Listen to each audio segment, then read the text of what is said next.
भारतीय किसान यूनियन के राष्ट्रीय प्रवक्ता राकेश टिकैत आज आगरा पहुंचे। किसान और मजदूर महापंचायत में भाग लेने के लिए राकेश टिकैत आगरा पहुंचे। किसान नेता राकेश टिकैत सभा स्थल पर खुद ट्रैक्टर चलाकर मौके पर पहुंचे। किसान और मजदूरों की समस्याओं को लेकर महापंचायत का आयोजन किया गया। राकेश टिकैत की महापंचायत में बड़ी संख्या में किसान भी पहुंचे। झांसी के नवाबाद थाना क्षेत्र के शिवाजी नगर स्थित एक शादी समारोह में घुसे बच्चा चोर ने दूल्हे के कमरे से रखे जेवरात से भरा बैग चोरी करके मौके से फरार हो गया। घटना सीसीटीवी कैमरे में कैद हो गई। परिजनों ने नवाबाद पुलिस को लिखित शिकायती पत्र देकर कार्रवाई की मांग की है। नवाबाद थाना क्षेत्र के निवासी मोहम्मद उमर ने पुलिस को बताया कि उनकी बेटी के निकाह शिवाजी मार्ग मछली मंडी चौराहा स्थित शिवाजी विवाह वाटिका से आयोजित हो रहा था। सभी लोग समारोह में व्यस्त थे। दूल्हे के कमरे में करीब 6 से 7 लाख के सोने चांदी के जेवरात का बैग था। देर रात शादी की रस्मों के दौरान बैग उठाने गए तो कमरे में बैग मौजूद नहीं था। यह देखकर सभी के होश उड़ गए और आनन फानन में सीसीटीवी कैमरे चेक किए गए तो उसमें एक 10 से 12 साल के बच्चे के वही बैग हाथ में ले जाते हुए देखा गया। सर, कल मेरी शादी थी शिव विवाह वाटिका शिवाजी नगर में रतनलाल की कोठी के सामने। मेरे ससुर ने अपनी लड़की के लिए लगभग 5 तोला सोना यानी कि 4.5 लाख से 5 लाख रुपए की कीमत के जेवरात दिए थे अपनी लड़की के लिए। तो उसको उन्होंने मेरी माँ को दे दिए थे। मेरी माँ ने मेरी बहन को दिए। मेरी बहन उसको हाथ में लेकर के घूम रही थी गार्डन में। उसके बाद उन्होंने खाना खाने का समय आया रात के लगभग 1 बजे के टाइम पे, तो वो खाना खाने लगी। टेबल पे उन्होंने बैग रख दिया है। उसके बाद एक लड़का आता है 14 से 15 साल का, वो उधर के 2-3 राउंड मारता है और हमारी बहन के कपड़ों पे टमाटर का सॉस चटनी वगैरह डालता है, जिससे उनके कपड़े ख़राब हो जाते हैं। तो वो अपने कपड़े सही करने के लिए जैसे ही खड़ी होती हैं, वो लड़का उधर से बैग उठाता है और बाहर की तरफ भाग जाता है। झांसी पुलिस ने अपहरण कर हत्या को अंजाम देने वाले 4 हत्या आरोपियों को गिरफ्तार किया है। खबर झांसी के रक्षा थाना क्षेत्र से है, जहां पर बीते दिनों एक व्यक्ति के अपहरण के बाद से उसकी हत्या कर शव को हाईवे किनारे फेंक दिया गया था, जिस पर पुलिस ने मृतक की पत्नी की तहरीर पर मामला दर्ज करते हुए आरोपियों की तलाश शुरू कर दी, जिसके बाद से आज झांसी के एसएसपी सुधा सिंह ने घटना का बड़ा खुलासा। एक महिला के द्वारा अपने पति के अपहरण संबंधी सूचना थाने पर दी गई, जिसके संबंध में वहां पे एफआईआर अपहरण की धाराओं में मुकदमा पंजीकृत किया गया। इसके बाद विवेचना प्रारंभ हुई। इसमें थाना अध्यक्ष की टीम और स्वाट और सर्विलांस की टीमें इस खुलासे के लिए लगाई गई। वादिया ने जो है वो अपने गांव के ही कुछ लोगों पर और अपने कुछ रिश्तेदारों पे अपने पति के अपहरण की पे शक जाहिर किया था, जिसके संबंध में भी विवेचना की गई। दौरान विवेचना 6 अभियुक्त प्रकाश में आए, जिसमें से 4 अभियुक्तों को गिरफ्तार किया गया है और 2 अभियुक्तों की गिरफ्तारी के प्रयास चल रहे हैं। एक महिला के द्वारा अपने पति के अपहरण संबंधी सूचना थाने पर दी गई, जिसके संबंध में वहां पे एफआईआर अपहरण की धाराओं में। राज्य महिला आयोग की अध्यक्ष बबीता चौहान आज आगरा पहुंची। आगरा के सर्किट हाउस में आयोग की अध्यक्ष बबीता चौहान ने अधिकारियों के साथ बड़ी बैठक की। बैठक करने के बाद से सर्किट हाउस में महिलाओं की जनसुनवाई हुई। मीडिया से मुखातिब होते हुए राज्य महिला आयोग की अध्यक्ष बबीता चौहान ने कहा कि महिलाओं को लेकर अधिकारियों को दिशा निर्देश दिया गया है। महिलाओं संबंधी समस्याओं का तत्काल निस्तारण होगा। जनसुनवाई में मौके पर भी मामलों का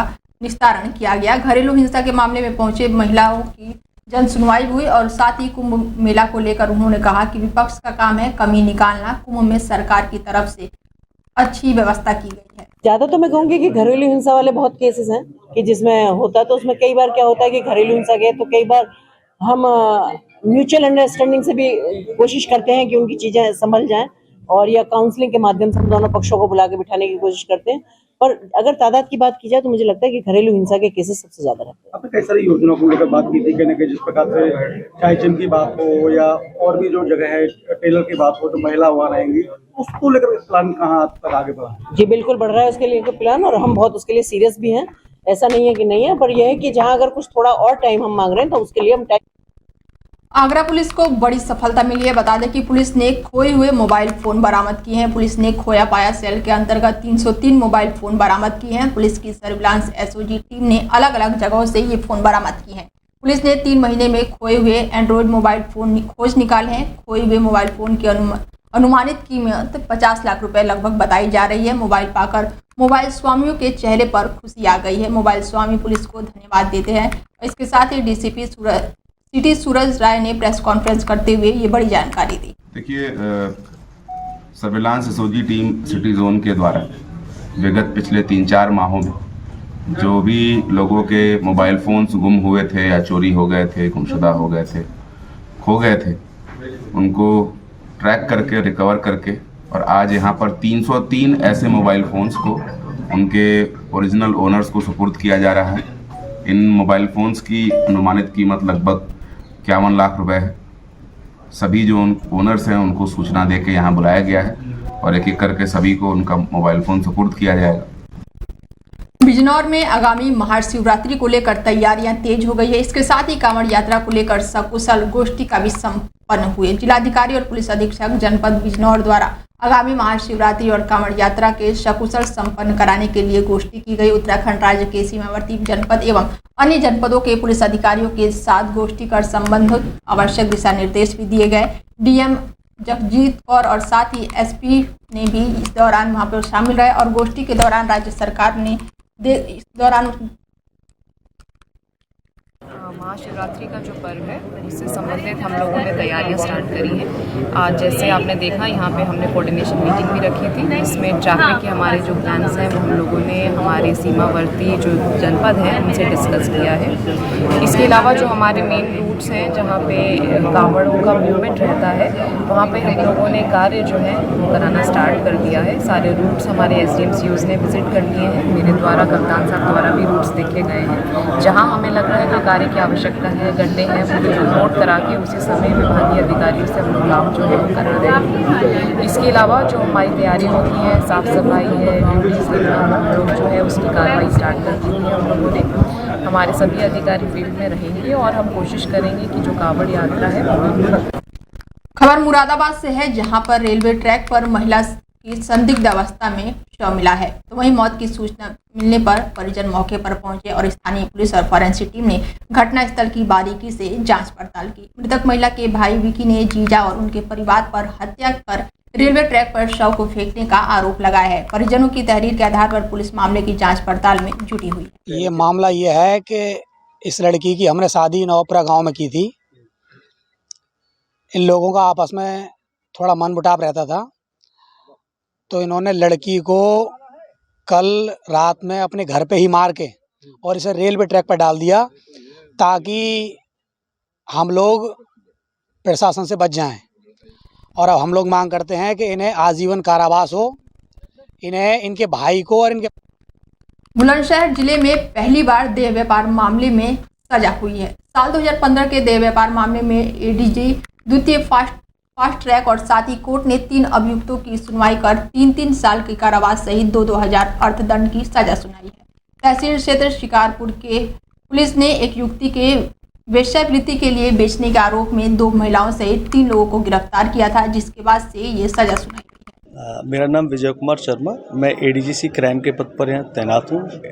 ADG FTC सेकंड कोर्ट में मेरे साथी हैं ईशान चौधरी, आप भी मेरे साथ ADGC क्राइम के पद पर यहाँ तैनात हैं। बुलंदशहर में पहली बार देह व्यापार के मामले में सजा हुई है। कब कितने साल में जजमेंट आया है और कितने लोगों को सजा हुई है, कितना जुर्माना हुआ है? ये घटना 15/9/2015 की है। थाना पहासू क्षेत्र में एक मुकदमा लिखा गया था। इसमें एक पीड़िता थी मीना को ये कस्बा पहासू के रहने वाले एक्यूज्ड हैं रानी, बानो और बानो का हस्बैंड यामिंग। इन्होंने ये अपने पहासू कस्बे में अपने घर पर ये अनैतिक देह व्यापार का धंधा करते थे और लड़कियों को लाते थे, उनको बेचना, उनके साथ। मुरादाबाद में एक साहूकार ने अपनी टीचर पत्नी को गोली मार दी। साहूकार ने पत्नी पर 3 राउंड फायरिंग की है। इसमें से एक गोली पैर में लग गई है और वो मौके पर लहूलुहान होकर महिला गिर पड़ी। टीचर ने जयपुर में अपने बेटे को कॉल करके घटना के बारे में जानकारी दी और इसके बाद से उसे एक निजी अस्पताल में भर्ती कराया गया। घटना मुरादाबाद के मझोला थाना क्षेत्र के रहने वाले सुबोध वर्मा, जो पेशे से साहूकार हैं, लोगों को ब्याज पर रुपए देते हैं और उनकी पत्नी वंदना वर्मा स्कूल में टीचर है। दंपति के 2 बच्चे भी हैं। थाना क्षेत्र मझोला में एक चौकी क्षेत्र है राम तिलैया, वहाँ के रहने वाले सुबोध वर्मा ने किसी आपसी पारिवारिक विवाद पर उन्होंने अपनी पत्नी पे गोली चला दी। उनके पास एक लाइसेंसी गन है और उस लाइसेंसी गन से उन्होंने गोली मारी, जिसमें उनकी पत्नी घायल हो गई। उनके थाइज में गोली लगी उनका इलाज चल रहा है, हालांकि वो आउट ऑफ डेंजर है। थाना क्षेत्र कासगंज पुलिस और एसओजी टीम ने कार्रवाई करते हुए शातिर अपराधियों को गिरफ्तार किया है। पुलिस ने आरोपियों के पास से भारी मात्रा में अवैध हथियार और नशीला पदार्थ बरामद किया है। एसपी अंकित शर्मा के निर्देश पर चल रहे विशेष अभियान के तहत बीते दिनों चेकिंग के दौरान पुलिस ने आरोपियों को गिरफ्तार किया है। पहले तो उनके पास से एक तमंचा और 2 जिंदा कारतूस भी बरामद किया है और पूछताछ में उन्होंने अपने घर में और हथियार छिपाने होने की बात भी कबूली है। पुलिस ने आरोपियों के मकान की तलाशी ली, जहां से 5 तमंचा, 1 पिस्टल और तलवार सहित 33 कारतूस बरामद किए गए हैं। इसके अलावा आरोपी के पास से चरस भी बरामद हुआ है। फिलहाल पुलिस ने आरोपियों को जेल भेज दिया है। विदित है कि कुछ दिन पहले जनपद कासगंज में एक अवैध शस्त्र फैक्ट्री पकड़ी गई थी। उसी अभियान को आगे चलाते हुए थाना साहबर में एसओजी और सर्विलांस की मदद से एक बड़ी अवैध असला की रिकवरी कल की गई है, जिसमें कि 5 अवैध राइफल, 2 तमंचे, 2 एयरगन, 1 32 बोर पिस्टल और 1 तलवार मिली है। अलग अलग बोर के लगभग 33 जिंदा कारतूस मिले हैं और इसी के साथ 650 ग्राम चरस भी इस व्यक्ति के घर से बरामद हुई है। इसका नाम है महराज। ये कस्बा साहबर में रहने वाला है। इसका काफ़ी लंबा चौड़ा आपराधिक इतिहास। एटा में जेलर के आवास पर महिला का हाई वोल्टेज ड्रामा देखने को मिला है। नकाबपोश महिला ने अभद्र शब्दों से जेलर का जमकर अपमान भी किया। देर शाम जेलर आवास पहुंची नकाबपोश महिला ने हंगामा किया है। ड्यूटी करते सिपाही ने महिला को समझाने का प्रयास भी किया। सिपाही के समझाने के बाद भी महिला ने जमकर हंगामा किया और गंभीर आरोप लगाया। जेल परिसर में हंगामा करती महिला का वीडियो भी सोशल मीडिया पर तेजी से वायरल हो रहा है। प्रकरण पर जेल अधीक्षक अमित चौधरी ने संज्ञान लिया और शासन को रिपोर्ट भेजने का दावा भी किया। जेल अधीक्षक अमित कुमार चौधरी ने पूरे प्रकरण की रिपोर्ट जांच अधिकारी को भेजने को कहा है। प्रदीप कश्यप ने ये मान लो कि अपने जाल में फंसा के और मुझे ये मान लो कि शोषण किया। मुझे कहीं जाने का नहीं, आने का कहीं जाने नहीं देता था। मुझे ये कहता था कि मैं तुम ही हो, मेरी जो कुछ हो। मेरी वाइफ 11 साल से दूर रह रही है और मैंने बोला था मैंने तुम्हारी एज में मेरी एज में बहुत फ़र्क है कि नहीं, तो मुझे मान लो कि कहीं जाने नहीं देता। मुझे मार के जो मान लो कि अपनी गाड़ियों में बैठा के मुझे ड्यूटी जाती तो ड्यूटी पे भी लेके जाता था। मुझे वहाँ से मैं आ भी जाती तो फिर मुझे मार पिटाई करता था कि जो कुछ हो तुम हो मेरी, मेरे कहीं नहीं जाने दूंगा, नहीं आने दूंगा तुम्हारे। देखिए, एक महिला का जेलर आवास पे आने की बात जो है मेरे समझ आई, तो उसमें हमारे द्वारा महिला डिप्टी जेलर को जो है इसका संज्ञान लेने के लिए भेजा गया।